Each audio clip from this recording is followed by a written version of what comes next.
கர்த்தருக்கு ஸ்தோத்திரம். கர்த்தருடைய பெரிதான நாமம் மகிமைப்படுவதாக. இன்றைய தலைப்பு இயேசு கிறிஸ்து பகுதி 2 அல்லது Who is Jesus பார்ட் 2. இதற்கு முந்தைய வீடியோக்களை நீங்கள் பார்க்க வேண்டும் என்று சொன்னால் கீழே டிஸ்கிரிப்ஷன் பாக்ஸில் லிங்க் கொடுக்கப்பட்டிருக்கிறது. அதில் சென்று நீங்கள் பார்க்கலாம். தொடர்ந்து நாம இந்த பகுதிக்குள்ளாக போவோம். இதற்கு ஆதாரமாக யோவான் எழுதின சுவிசேஷம் 3ஆம் அதிகாரம் 1-5 வசனங்களை நாம் முதலாவதாக பார்க்க போகிறோம். இந்த வசனங்களிலே என்ன சொல்லப்பட்டிருக்கிறது என்று சொன்னால், நிக்கோதேமு என்ற ஒரு மனிதன் இருந்தான். அவன் இயேசு கிறிஸ்துவினிடத்திலே ராக்காலத்திலே வந்து அவன் கேட்கிறான், நான் பரலோகத்துக்கு செல்ல வேண்டும் என்றால் என்ன செய்ய வேண்டும் என்பதாக கேட்கிறான். அதற்கு அவர் மறுமொழியாக, ஒருவன் மறுபடியும் பிறவாவிட்டால் தேவனுடைய ராஜ்யத்தை காண மாட்டான் என்பதாக சொல்லுகிறார். அதற்கு அவரை பரியாசம் செய்யும் விதமாக, ஒரு மனிதன் முதிர் வயதாய் இருக்கையில் தன் தாயின் வயிற்றில் மறுபடியும் சென்று பிறப்பது எப்படி என்பதாக கூறுகிறான். அதற்கு அவர் பதில் உரைத்து அவர் சொல்லுகிறார், மனிதன் ஆவியினாலும் ஜலத்தினாலும் பிறவாவிட்டால் தேவனுடைய ராஜ்யத்திலே பிரவேசிக்க மாட்டான் என்பதாக அவர் சொல்லுகிறார். அப்போ அவன் சொல்லும் பொழுதே முதல்ல வசனத்திலேயே அவன் சொல்றான், நீர் தேவனிடத்திலிருந்து வந்த போதகர் என்று அறிவேன் அப்படின்னு சொல்றான். அப்போ அவனுக்கு நன்றாக தெரிந்திருக்கிறது, இயேசு தேவனிடத்திலிருந்து அனுப்பப்பட்டவர். தேவனிடத்திலிருந்து அனுப்பப்பட்டவர் என்று மாத்திரமல்ல, அவருடைய குமாரன் ஆகிய இயேசு கிறிஸ்து என்பது அவனுக்கு தெரியும். தெரிந்துதான் அவரை பரீட்சை பார்க்கும் விதமாக வந்து கேட்டானோ அல்லது பரியாசம் பண்ண வேண்டும் என்று வந்து கேட்டானோ, ஆனால் தேவன் அவனுக்கு சரியான ஒரு பதிலை கொடுக்கிறார். ஒரு மனிதன் ஆவியினாலும் ஜலத்தினாலும் பிறவாவிட்டால் தேவனுடைய ராஜ்யத்தை காண மாட்டான் என்பதாக சொல்லுகிறார். தேவனுடைய ராஜ்யத்தில் போவதற்கு நாம் கட்டாயம் மறுபடியும் பிறக்க வேண்டும். நாம் எல்லா பாவங்களிலும் இருந்து முழுவதுமாக திரும்ப வேண்டும். புதிதானவர்களாக மாற வேண்டும். பழையவைகள் எல்லாம் ஒழிந்து போயின, எல்லாம் புதிதாயின என்று சொல்லப்பட்டிருக்கிற வசனத்தின்படி பழைய பாவங்கள், பழைய குற்றங்கள், பழைய காரியங்கள் எல்லாம் விட்டு திரும்பி அடக்கம் பண்ணுதலுக்கு அடையாளமாக ஜலத்தினால் பிறந்து பரிசுத்த ஆவியின் அபிஷேகத்தை பெற்றுக்கொண்டவன் தான் முழுமையாக பிறந்த ஒரு மனிதன். இந்த மனிதன் தான் பரலோக ராஜ்யத்துக்கு செல்வதற்கு தகுதி உடையவன் என்பதை இயேசு அந்த நிக்கோதேமுக்கு எடுத்து கூறுகிறார். அது மட்டுமல்ல, யோவான் 3ஆம் அதிகாரம் 16ஆம் வசனத்திலிருந்து 18ஆம் வசனம் வரைக்கும் நாம் பார்க்கும்போது, 16ஆம் வசனம் நாம் எல்லாருக்கும் நன்றாக தெரிந்த வசனம். தேவன் தம்முடைய ஒரே பேரான குமாரனை விசுவாசிக்கிறவன் எவனோ அவன் கெட்டு போகாமல் நித்திய ஜீவனை அடையும்படிக்கு அவரை தந்தருளி இவ்வளவாய் உலகத்தில் அன்பு கூர்ந்தார். அவரை தந்தருளினார். அவரை உலகத்துக்காக தந்தருளவில்லை, உலகத்தில் தந்தருளவில்லை. அவரை உலகத்தில் உள்ள மக்கள் மீது அன்பு செலுத்ததுனால அவருக்கு உலகத்தில் அவரை தந்தரலாமல் உலகம் அவர் மூலமாக ரட்சிக்கப்பட வேண்டும் என்பதற்காக இந்த உலகத்திற்கு இயேசுவை தேவன் அனுப்பினார். தேவன் not only loved the children but also he want them to be saved. கிறிஸ்தவர்கள் அல்லது மற்றவர்கள் நினைக்கிறது என்ன என்று சொன்னால், கிறிஸ்தவர்கள் என்று சொல்லிக் கொள்கின்ற ஒரு கூட்டத்தாருக்காக மாத்திரம்தான் இயேசு இந்த உலகத்துக்கு அனுப்பப்பட்டார். தவறான கருத்து. முழு உலகத்தையும் ரட்சிக்கிற ஒரே இரட்சகராக இயேசுவை தேவன் உலகத்துக்கு அனுப்பினார். ரட்சிக்கப்பட்டு பாவங்களற கழுவப்பட்டு வரும் பொழுதுதான் அவர்கள் கிறிஸ்தவர்கள் என்று அழைக்கப்படுகிறார்கள். சோ தேவன் எதற்கு இயேசுவை இந்த உலகத்துக்கு அனுப்பினார் என்றால், உலகத்தில் உள்ள ஒவ்வொரு மனிதனையும் அவர் நேசித்தபடினாலே, he may be a Hindu, he may be a Christian, he may be a whatever the religion and whatever the background, whatever the caste and community he follows and believes and do whatever he likes, but God never had any partiality, or God never thought he doesn't belong to me. God loves the person. Everyone lives in the world. We Christians sometimes feel he is unworthy. I will not talk to him. I should not talk. If you cannot talk to him, who will tell him the gospel? What is gospel? Gospel is good news. What is that good news?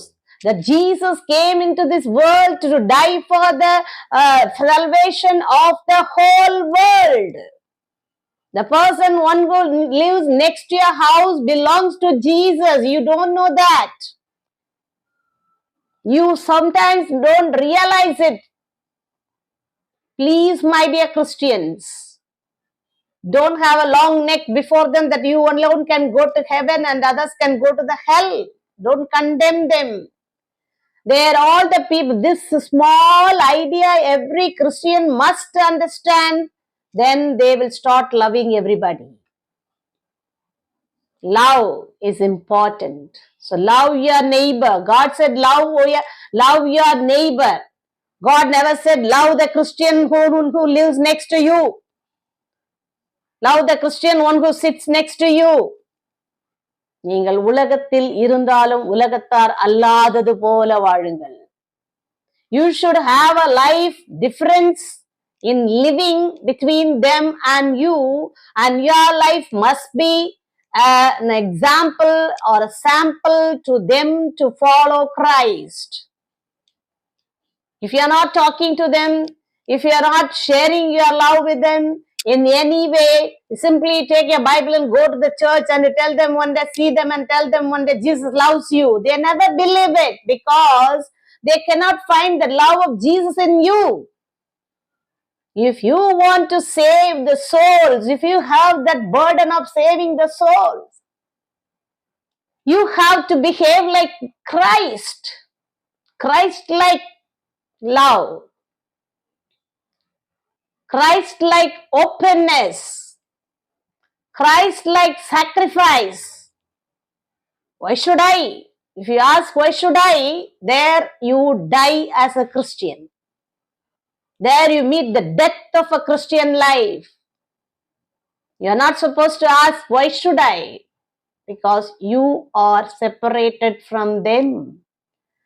You follow the love of Jesus.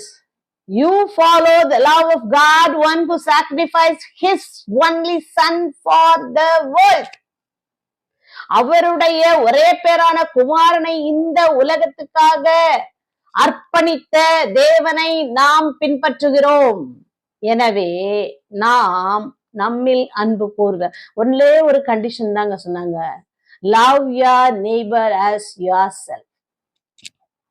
உன்னை போல பிறனை நேசி. 1/2 kilo கோழிக்கறி வாங்கினா 1/4 kilo கோழிக்கறி நீ சாப்பிடணும்னு நினைக்கிறியே, 2 துண்டு வர விருந்தாளிக்கு போடும்போது உன் முகநாடி எப்படி மாறி போகுது? நீ கிறிஸ்டியனா? Are you a Christian? Remember it. In small things. You have to test yourself. Are you living the life of a real Christian? Or you live like Christ? பந்தியில இடம் பிடிக்கிறதுல சண்டை, திருப்பலிக்கு உட்காரும் போது சண்டை, என் இடத்துல இவங்க உட்காந்துட்டாங்க, அவங்க இடத்துல நான் உட்காந்துட்டேன். என்ன ஒற்றுமை, என்ன அன்பு, என்ன ஐக்கியம், எதை நீங்க பிரதிபலிக்கிறீங்க? இயேசுவின் ரத்தத்தையும் இயேசுவின் சரீரத்தையும் பானம் பண்ணுகிற திருவிருந்துல உட்காரும் போது பக்கத்துல உட்காரவங்களுக்கு இடம் இல்ல, கொஞ்சம் தள்ளி உட்காருங்க சொன்னா திரும்பி பார்த்து முறைக்கிறது. கிறிஸ்தவனே, உன்னுடைய ஜீவியம் எதை பிரதிபலித்துக் கொண்டிருக்கிறது? இயேசுவை பிரதிபலிக்கிறாயா? நீ இயேசுவை பிரதிபலிக்காவிட்டால் மற்றொரு ஆத்மாவை இயேசுவுக்காக நீ அழைக்கவும் முடியாது, சந்திக்கவும் முடியாது, ரட்சிக்கவும் முடியாது, அவர்களை இயேசுவுக்காக நீ கொண்டு வரவும் முடியாது. சோ தேவன் என்ன இங்க சொல்லுகிறார் என்றால், இயேசுவை போல நாம் வாழ்கிறவர்களா இருக்க வேண்டும். தேவன் ஒன்று நினைத்தார், யாருமே கெட்டு போக கூடாது அப்படின்னு நினைச்சதுனாலதான் அவர் என்ன பண்ணார்னா தன்னுடைய ஒரே பேரான குமாரனை அனுப்பி வைத்தார். You should be like God. நீ தேவனை போல இருக்க வேண்டும். You will be working with the people of God to save the souls. If you cannot be a witness for others, you will be punished. தமிழ்ல என்ன சொல்லிருக்கேன்னா, ஆக்கினைக்குள்ளாக தீர்க்கப்படுவீர்கள். ஆக்கினைக்குள்ளாக தீர்க்கப்படுவீர்கள். இயேசுவை நீங்க பின்பற்றுறீங்க, ஓகே டன். இயேசுவை நீங்க அறிவிக்கிறீங்க, ஓகே டன். இயேசுவை போல நீங்க வாழலனா ஆக்கினை தீர்ப்பு. அதுக்கு எதுக்குங்க உபவாசிக்கிறேன், ஆலயத்துக்கு போறேன், காணிக்க போடுறேன், ஜபம் பண்றேன், பாஸ்டர் கூடவே தான் சுத்துறேன். Pastor cannot take you to the heaven, my child. Pastor will go to heaven if he follows the truth of God. What about you? Don't think அங்க ரெக்கமெண்டேஷன்ஸ் எல்லாம் இருக்கும்னு நினைக்காதீங்க. ஒருவேளை நீங்க போற சபையில உங்களுக்கு ரெக்கமெண்டேஷன் இருக்கலாம், உங்களுக்கு ஒரு நல்ல ஒரு கார்னர்ல உங்க பாஸ்டர் அம்மா வச்சிருக்கலாம். But they don't know how is your personal life. God only knows. இயேசு இந்த உலகத்துக்கு வந்தது தன்னை அர்ப்பணிப்பதற்காக. அந்த அர்ப்பணிப்பு உங்களிடம் இருக்கிறதா? தேவன் உலகத்துக்கு இயேசுவை அனுப்பினது தியாக பலியாக அவர் மரிப்பதற்காக. ஆபிரகாம ஈசாக்க பலியிட கேட்டபோது ஈசாக்க கொண்டு போய் அங்க கட்டைகளின் மேல வைத்து, எனக்கு அந்த ஸ்டோரியில மிகவும் டச்சிங்கான ஒரு இடம் எங்கன்னு சொல்லி பாத்தீங்கன்னு சொன்னா, அந்த குழந்தை வாய் திறந்து கேக்குறான், அப்பா கட்டை இருக்குது, விறகு இருக்குது, எல்லாமே இருக்குது, பலிக்கு ஆடு எங்கப்பா? யோசித்து பாருங்க, எத்தனை வருஷம் கழிச்சு பிறந்த குழந்தை, எவ்வளவு செல்லமா வளர்த்திருப்பாரு ஆபிரகாம். வாய் திறந்து கேக்குது பிள்ளை, அப்பா பலிக்கு ஆடு எங்கப்பா? எவ்வளவு ஒரு சோதனையான ஒரு நேரம் ஒரு தகப்பனுக்குன்னு யோசனை பண்ணி பாருங்களேன். உன்னை தாண்டா வெட்ட போறேன்னு சொல்லியிருந்தா இந்த காலத்து பையனுங்களா இருந்தா என்ன பண்ணிருப்பானுங்க? கிழவா உனக்கு எவ்வளவு கனமோ, என்னைய வெட்டத்துக்கு என்னைய கூட்டிட்டு வரியான்னு பிடிச்சி அவர் என்ன பண்ணிருப்பான்? ஆபிரகாம தரல புடிச்சு தள்ளி போட்டு திருப்பி பார்க்காம ஓட்டமா ஓடி போயிருப்பான். அவர் கர்த்தர் பார்த்து கொள்வார், கர்த்தருடைய பர்வதத்துல பார்த்து கொள்ளப்படும் வா அப்படின்னு சொல்லி கூட்டிட்டு போறார். அது அப்படியே நடந்ததா? நடந்தது. ஆகையினால நம்ம கிறிஸ்தவர்களாய் வாழ்வது மட்டுமல்ல, இயேசுவை போல் இயேசுவுக்காக ஜீவிப்பேன் நான் கோரஸ் பாடி கைத்தட்டி அபிஷேகம் வர்றது மட்டும் இல்ல, இயேசுவுக்காக வாழ்வதற்கு முயற்சி பண்ண வேண்டும். இயேசுவை போல வாழ்வதற்கு முயற்சி பண்ண வேண்டும். அடுத்ததாக நம்ம பார்க்கிறோம், இயேசு உங்களுக்காக வந்தார். உங்களுக்காகவும் உங்களை சுற்றி இருக்கிறவர்களுக்காகவும் வந்தார். உங்களுடைய நம்பிக்கை யார் மீது இருக்க வேண்டும் என்றால் இயேசுவின் மீது மட்டுமே இருக்க வேண்டும் என்று அவர் விரும்புகிறார். யோவான் எழுதின சுவிசேஷம் 5ஆம் அதிகாரம் 5-6 வசனங்களை நாம் பார்க்கும் போது, அங்கே 38 வருஷ காலமாக வியாதியாக இருந்த ஒரு மனிதனை நாம் பார்க்கிறோம். அவனை பார்த்து சொல்றாரு, உன் படுக்கையை எடுத்துக்கொண்டு எழுந்து நடான்னு சொன்னார். என்னை இறக்கி விடுறதுக்கு ஆள் இல்ல. பல சாக்கு போக்குகளை சொன்னான். குளம் கலக்கும் போது தேவதூதன் வந்து அதை கலக்கும் போது வேறொருவர் போய் இறங்கிடுறாங்க, என்னால முடியல. சரி உன் படுக்கை எடுத்துட்டு வந்து நடந்து போனான். அப்ப இயேசு நம் மீது பரிதாபப்படுகிறவர், இயேசு நமக்கு சுகம் கொடுக்கிறவர், இயேசு நம் பலவீனத்தை நீக்குகிறவர். நாம் உண்மையாக நம் நிலைமையை கூறும் போது அவர் அங்கே வந்து நம்மை உடனே விடுதலை செய்கிற தேவனாக இருக்கிறார். நம்மால் முடிந்தாலும் முடியாவிட்டாலும் நாம் ஓப்பனாக அவரிடத்தில் பேச வேண்டும் என்பதை அவர் விரும்புகிறார். ஒரு குழந்தைகிட்ட 10 ரூபா கொடுத்து போய் கடையில போய் ஏதாவது வாங்கிட்டு வாப்பான்னு சொல்றீங்க. அந்த குழந்தை வாங்கிட்டு திரும்பி வரும்போது ஒரு 2 ரூபாய் தொலைச்சிட்டு வருது. எங்கப்பா 2 ரூபா அப்படின்னு கேட்டா, அப்பா நான் தொலைச்சிட்டப்பான்னா பிரச்சனை தீர்ந்து போச்சு. அதுக்கு 1000 பொய் சொல்லும், 1000 குற்றம் சொல்லும், 1000 அடி வாங்கும்.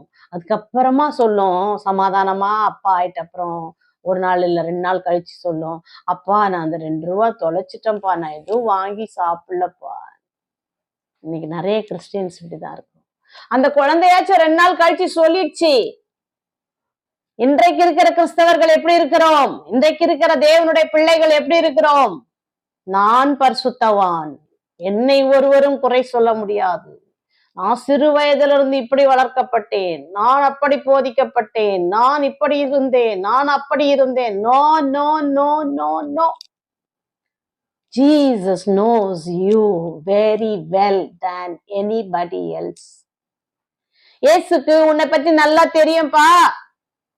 நீ யாருன்னு தெரியும், நீ யார நேசிக்கிறன்னு தெரியும், யார வெறுக்கிறன்னு தெரியும், யாருக்கு உதவி செய்யறன்னு தெரியும், யாருக்காக உழைக்கிறன்னு தெரியும், யாருக்காக பாடுபடுகிறாய் என்று தெரியும், யாரை தேடி ஓடுகிறாய் என்பது தெரியும், யாருக்கு செலவு பண்ணுகிறாய் என்பது தெரியும், யாருக்கு முதலிடம் உன் வாழ்க்கையில் கொடுத்திருக்கிறாய் என்று தெரியும்.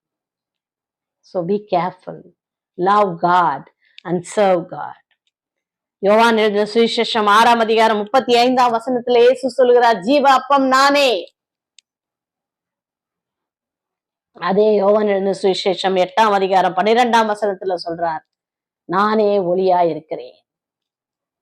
என்னிடத்துல வருகிறவன் இருளில் இருந்தால் அந்த இருள் நீக்கப்பட்டு அவன் வெளிச்சத்திலே நடக்க முடியும் என்று சொல்கிறார். ஒருவேளை இந்த சத்தியத்தை கேட்டுக்கொண்டிருக்கிற சகோதரனே சகோதரியே, உன் வாழ்க்கை இருண்டு இருக்கிறதா? உன் வாழ்க்கையில் எல்லாம் தோல்வியா இருக்கிறதா? உன் வாழ்க்கையில் எல்லாவற்றையும் நீ மறைத்துதான் வாழ்ந்து கொண்டிருக்கிறாயா? இருளில் இருக்கிறவைகளையும் எல்லாவற்றையும் மறைவானவைகளையும் தேவன் வெளிச்சத்திலே கொண்டு வந்து நிறுத்துவார் என்பதை அறி என்பதாக வசனம் சொல்லுது. நீ இருட்டுல ரூம தாப்பால் போட்டுட்டு நீ என்ன தப்பு செஞ்ச, என்ன பாவம் செஞ்ச? ஒருவேளை உங்க அம்மாவுக்கு தெரிஞ்சிருக்காது, உன் அப்பாவுக்கு தெரிஞ்சிருக்கா, உன் சகோதரனுக்கு தெரியாது, உன் சகோதரிக்கு தெரியாது. Jesus knows all those things. நீ இருட்டுல இருக்கும்போது அவர் உன்னை கண்டு கண்ணீர் வடிக்கிறார். என் பிள்ளை என்கிட்ட வரமாட்டானா? என்னோட வெளிச்சம் அவன் மீது படாதா? வெளிச்சம் அவள் மீது படாதா? என்னுடைய ஒளியை வாங்கி அவள் பிரகாசிக்க மாட்டாளா? சூரியனிடமிருந்து சந்திரன் ஒளியை வாங்கி நமக்கு கொடுக்குதுங்க. அதுக்கு தானே ஒளி கொடுக்கிற பவர் கிடையாது. அது போல நாமுக்கும் தானே நம்ம ஒண்ணும் பிரகாசிக்க முடியாது. எழும்பி பிரகாசி, உன் ஒளி வந்தது. அந்த ஒளி எங்கிருந்து வருது? இயேசுவினிடத்திலிருந்து வருகிறது.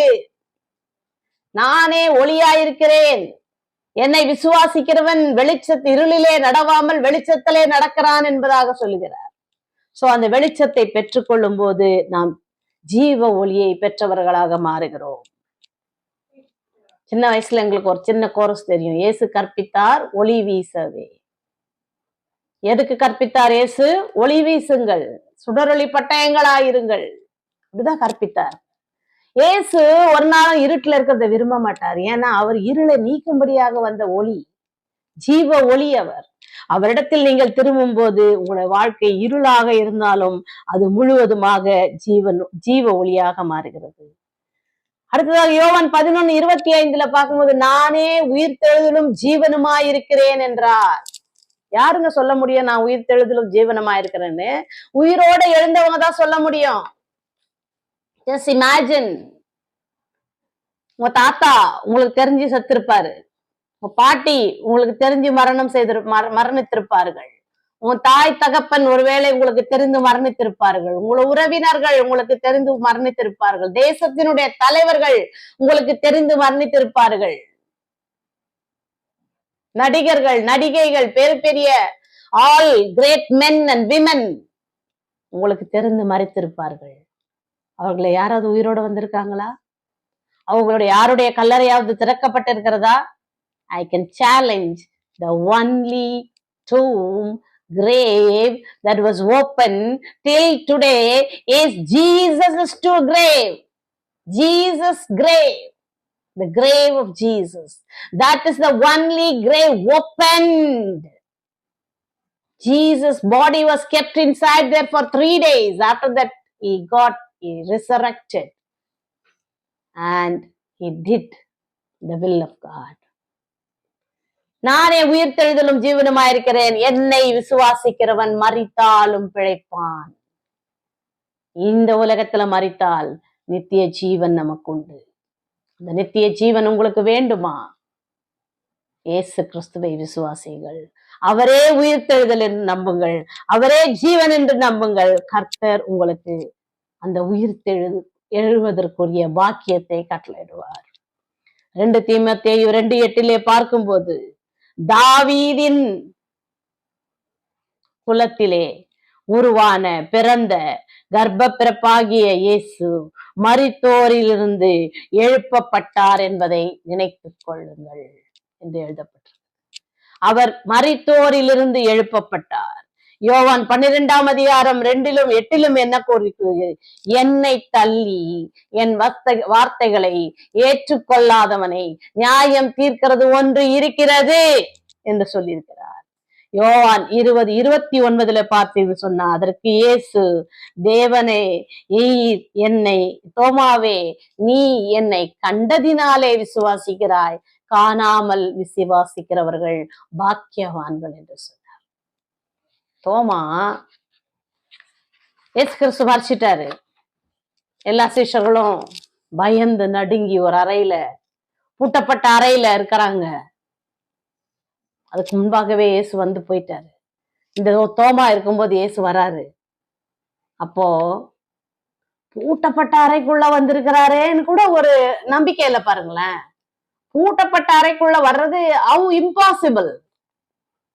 அவர் வராரு பூட்டப்பட்ட அறைக்குள்ள. அப்ப கூட இவன் நம்பல.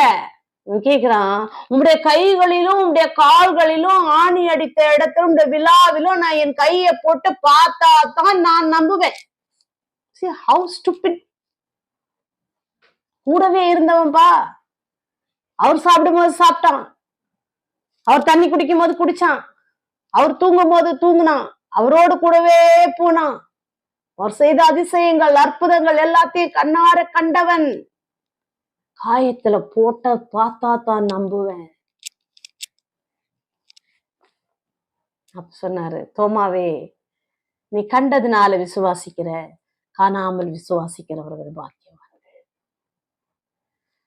இந்த இந்தியா, இந்த சென்னை ரொம்ப privileged people.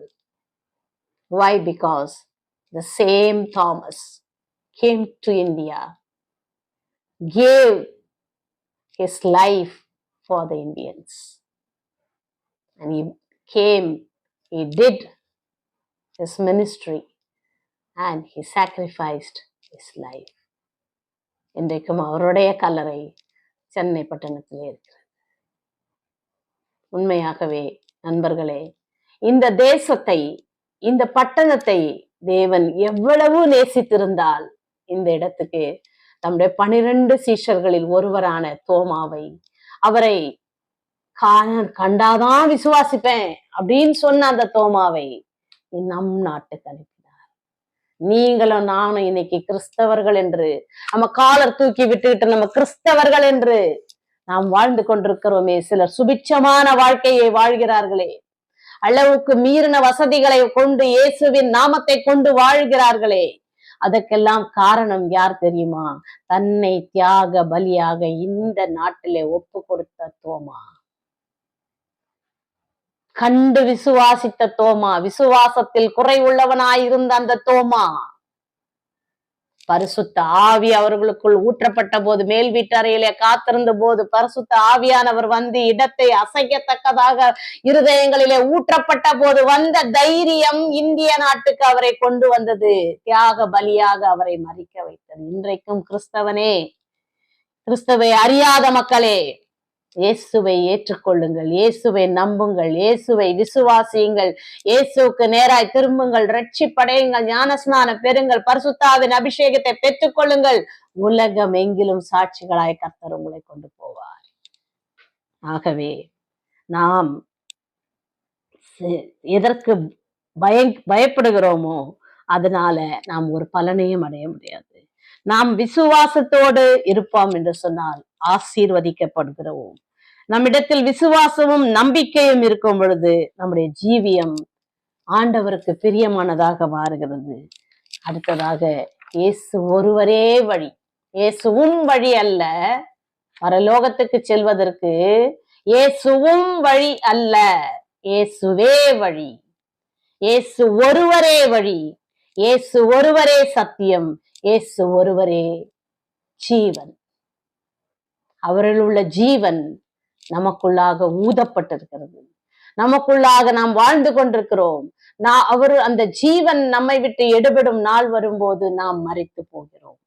ஏதேன் தோட்டத்திலே மனுஷனை மண்ணினாலே செய்து அவருடைய ஜீவ சுவாசத்தை அவனிலே ஊதினார், அவன் ஜீவ ஆத்துமாவானான் என்று பார்க்கிறோம். இயேசு வழி. வழி இல்லாமல் ஒரு வீட்டுக்கோ நாட்டுக்கோ எங்குமே செல்ல முடியாது. இயேசு வழியாக பின்பற்றி நீங்கள் போகும்போது பரலோகத்துக்கு போகலாம். இயேசு சத்தியம். இயேசு என்றைக்கும் எங்குமே பொய் சொன்னது கிடையாது. இயேசுவை பற்றிய உண்மைகள் அத்தனையும் அத்தனையும் சத்தியம், சத்தியம், சத்தியம், சத்தியம். ஆகவே சத்தியத்தை அறிவீர்கள், சத்தியம் உங்களை விடுதலையாக்கும் என்று சொல்லப்படும். உங்களை பாவத்திலிருந்து விடுதலையாக்கும், உங்களை ரோகத்திலிருந்து விடுதலையாக்கும், உங்களை பாவத்தின் அடிமைத்தனத்திலிருந்து விடுதலையாக்கும், உங்களை மொபைல் அடிக்ஷன்ல இருந்து விடுதலையாக்கும், உங்களை போதை அடிக்ஷன்ல இருந்து விடுதலையாக்கும், உங்களை கண்களின் நீச்சை, மாம்சத்தின் நீச்சை, ஜீவனத்தின் பெருமையிலிருந்து விடுதலையாக்கும். இவை எல்லாவற்றிலும் நீங்கள் விடுதலை பெற விரும்புகிறீர்கள் என்று சொன்னார். இயேசு என்கிற அந்த ஒரே ஒரு நாமம் மாத்திரமே, that only tablet can cure all diseases, all spiritual diseases. Can you be cleared? Can you be cured from your sinful life? Accept Jesus Christ as your Savior. He alone can heal all your diseases, inner and outer part of your body, and the place where you live will become a holy place. And wherever you go, people can see the light in you, people can see the truth in you, people can see the life in you, and they will all turn to follow you. They also will become Christ-like people. So it is in your hands to do that. நீங்கள் ஒரு இயேசுவின் பிள்ளையாக விரும்புகிறீர்களா? I am not going to ask you, are you going to become a Christian? Christianity என்பது ஒரு மதம் அல்ல, அது ஒரு மார்க்கம். அது பரலோகத்துக்கு செல்வதற்கான வழி, மார்க்கம். ஆகவே சொல்லுகிறேன், நீங்கள் கிறிஸ்தவர்களாக விரும்புகிறீர்களா என்று நான் கேட்கவில்லை. நீங்கள் இயேசு கிறிஸ்துவின் பிள்ளைகளாக விரும்புகிறீர்களா? நீங்கள் அப்படி விரும்புவீர்கள் என்று சொன்னால் உங்களை சார்ந்த அனைவரிடத்திலும் அதை மனம் விட்டு பேசுங்கள். யார் உங்களுக்கு உதவி செய்கிறார்களோ அவர்களிடத்தில் வாருங்கள். அதை குறித்த ஏதாவது சந்தேகங்கள் உங்களுக்கு இருக்கும் என்று சொன்னால் என்னையும் தொடர்பு கொள்ளுங்கள். உங்களுடைய ப்ரேயர் ரிக்வெஸ்ட், மற்ற எந்த விதமான பைபிள்ல உள்ளதான டவுட்ஃபுல் கொஸ்டின்ஸ் இருக்கும் என்று சொன்னால் உங்களை நான் வரவேற்கிறேன். Your comments are welcome, your prayers are welcome, your blessings are welcome. உங்களுக்கு எங்க சேனலை சப்ஸ்கிரைப் பண்ண விருப்பம் இருந்தால் சப்ஸ்கிரைப் பண்ணுங்கள். கர்த்தர் உங்களை ஆசீர்வதிப்பார். ஜெபிப்போம். நல்ல ஆண்டவரே, இந்த வேளைக்காக ஸ்தோத்திரம். இந்த இயேசு கிறிஸ்து 2ஆம் பாகத்தை மக்களுக்கு எடுத்து சொல்ல நீர் கொடுத்த தருணத்துக்காக ஸ்தோத்திரம். நீர் ஜீவன் உள்ளவர், நீர் வழி, நீர் சத்தியம், நீர் ஜீவன், நீர் சமாதானத்தை தருகிறவர், சுகத்தை தருகிறவர், விடுதலை தருகிறவர். பரலோகத்துக்கு செல்வதற்கான ஒரே மார்க்கம் நீர் ஆண்டவரே. உம்மை இந்த பிள்ளைகள் கண்டு கொள்ள, பின்பற்ற உதவி செய்யும். அவர்கள் குடும்பங்களை ஆசீர்வதியும். வியாதியஸ்தர்கள் இருந்தால் அவர்கள் வியாதிகளிலிருந்து விடுதலை தாரும். கர்த்தாவே, அவர்களுடைய துயரங்களிலிருந்து விடுதலை தாரும். கஷ்டதைகளிலிருந்து விடுதலை தாரும். பண கஷ்டங்கள் இருந்தால் பண கஷ்டங்களை நீக்கி போட்டு கர்த்தாவே நீர் பண கஷ்டங்களை அவர்களுக்கு நிவர்த்தியாக்கி தாரும். மன வியாதிகள் இருந்தால் அவைகளை நீக்கி போட ஆண்டவரே. சமாதானமற்ற சூழ்நிலையில் இருப்பவருக்கு சமாதானமற்ற சூழ்நிலைகளை மாற்றி போட்டு இயேசு தீர்வு கொடுக்கிறவராய், ஒளி கொடுக்கிறவராய், அவருடைய இருளான அனுபவங்களை எல்லாம் மாற்றி ஒளியாய் அவருடைய வாழ்க்கையில கடந்து வாரும். தொடர்ந்து எங்களோடு கூட கிருபைக்குள்ள மறைத்துக் கொள்ளும். மீட்பரின் நாமத்தில் பிதாவே, ஆமேன்.